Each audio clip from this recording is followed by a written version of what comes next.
수험생 여러분 안녕하세요. 첨삭으로 감잡자 관심대학 미리보기 연세대학교 편이에요. 연대논술 학생들이 관심이 참 많죠. 아시다시피 2020학년도부터 논술 100%로 학생들을 선발하죠. 수능도 내신도 필요하지 않습니다. 그래서 굉장히 많은 학생들이 이 관심을 가지고 준비를 하는데요. 동시에 부담이 큰 것도 사실이에요. 경쟁률도 높고 또 영어 제시문과 수리 논술 문제도 들어가기 때문이죠. 앞으로 여러분들이 연대 논술을 어떻게 준비해 가든지 간에 지금 이 시점에서 꼭 여러분들이 해야 될 것은, 그러니까 답안의 완성도를 높이는 것이 아니라 답안이 어떻게 구성되어야 하는지, 연대 논술이 어떤 식으로 출제되는지를 먼저 익히는 일이 되겠습니다. 제가 한 10분 정도 지금부터 연대 논술 답안 작성과 관련된 이야기를 할 텐데요. 이 점을 유의해서 여러분들이 직접 답안을 작성해 보시고 또 첨삭을 받아서 감을 잡는 시간을 가져보도록 하겠습니다. 시작해 볼게요. 여러분들이 오늘 풀어야 할 문제는 2020학년도 연세대학교 인문계열 문제인데요. 이 문제를 제가 선택한 이유는 제가 직접 응시도 했고 합격도 했던 시험이기 때문이에요. 이 다음 영상에서 제가 여러분들에게 제가 직접 작성한 예시 답안을 보여드릴 건데요. 그래서 제가 합격했던 답안이기 때문에 여러분들에게 좀 더 구체적인 도움을 드릴 수 있을 것 같아서 이 문제를 선택했습니다. 답안 작성과 관련해서 우선 세 가지 유의사항 말씀드릴 테니까 챙겨보죠. 세 가지. 첫 번째는 형식적인 측면에서 시간, 그리고 답안지, 개요 작성과 관련한 내용 말씀드릴 거고요. 그 다음에 제시문을 읽고 활용하는 데 있어서 자기 말로 이해하고 정리하는 것이 중요하고 그 과정에 개념화가 중요하다는 것도 한번 강조하겠습니다. 마지막으로는 답안을 작성할 때 전체 주제를 계속해서 의식하는 점도 중요하죠. 하나씩 설명드릴게요. 무슨 말인지 보겠습니다. 우선 형식적인 측면인데요. 연세대 논술은 시간은 2시간입니다. 다른 학교에 비해서 훨씬 더 빠듯할 거예요. 왜냐하면 문제가 많고요. 쓸 분량도 많고 내용도 상당히 까다롭기 때문이에요. 전체적으로는 4문제가 출제됩니다. 1-1, 1-2, 2-1, 2-2. 4문제를 2시간 동안 해결해야 되고요. 답안지는 앞에 3문제는 원고지 형태로 주어지고 맨 마지막 2-2번 문제는 줄글 형태로 쓸 수 있게 나와요. 각각의 분량은 원고지 형태로 나오는 것은 600자 내외, 그러니 600자 플러스 마이너스 10% 정도 생각하시면 되겠습니다.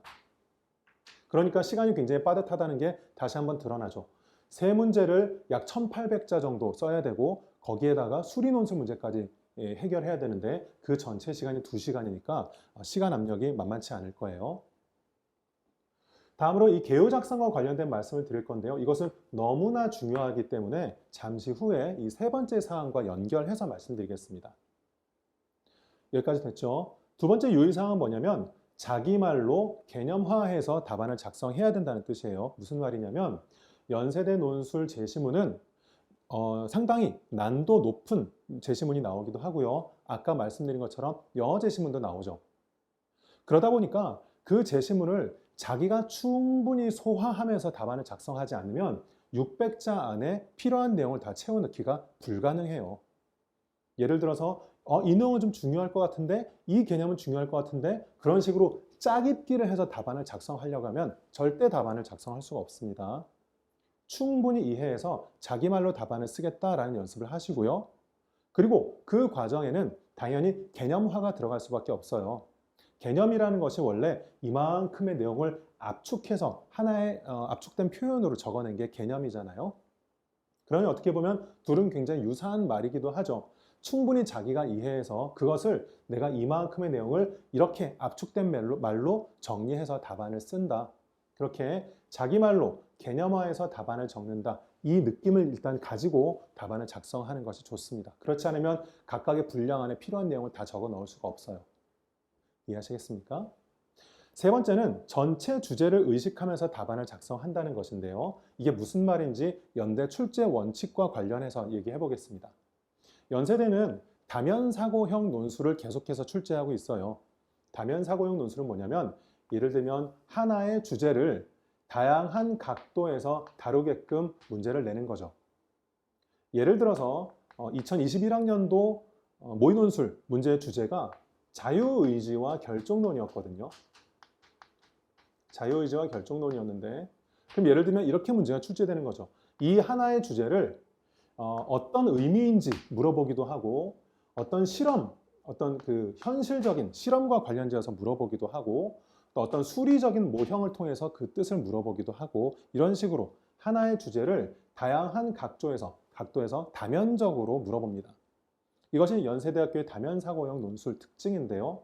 그러다 보니까 각각의 문제들을 풀 때 개별적으로만 보고 넘길 것이 아니라 다른 문제를 푸는 과정 속에서 앞선 문제들로부터 어떤 힌트를 얻을 수 있다는 점이 아주 중요한 특징이에요.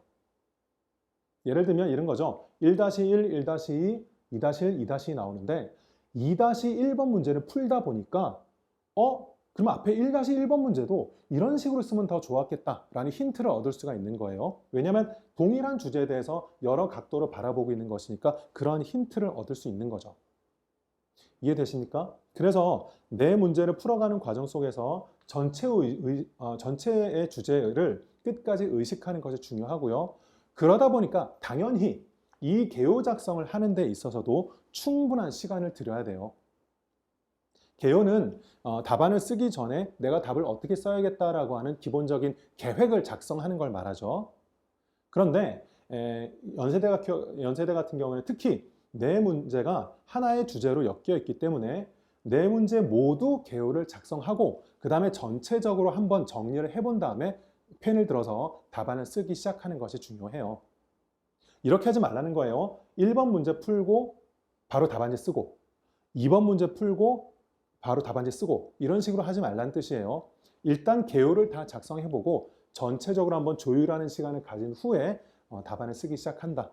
즉 개요 작성에 충분히 오랫동안 시간을 들여라. 이 점 꼭 강조하고 싶습니다.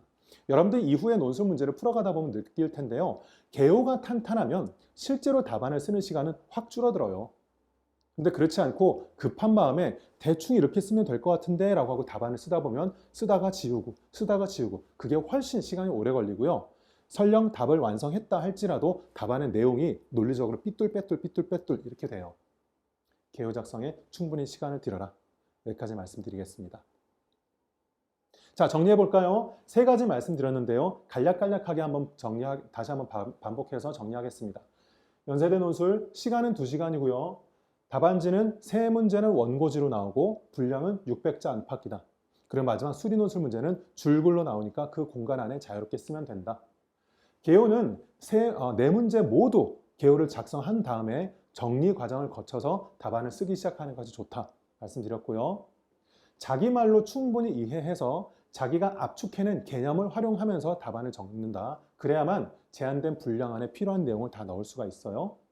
마지막으로 4문제 모두 하나의 주제와 연결되어 있기 때문에 4문제를 풀 때 끝까지 전체 주제를 의식하면서 문제를 푸는 것이 중요하다. 여기까지 말씀드리겠습니다. 어때요? 해볼만 한가요? 자, 그러면 지금부터 2시간의 시간 동안 직접 답안을 작성해 보세요. 그리고 여러분들이 쓰신 답안을 나중에 홈페이지에 업로드하시면 첨삭을 받을 수 있고요. 그 첨삭을 통해서 연세대 논술에 대한 감을 잡는 시간을 가져보겠습니다. 준비됐나요? 자, 그러면 시작해 보겠습니다.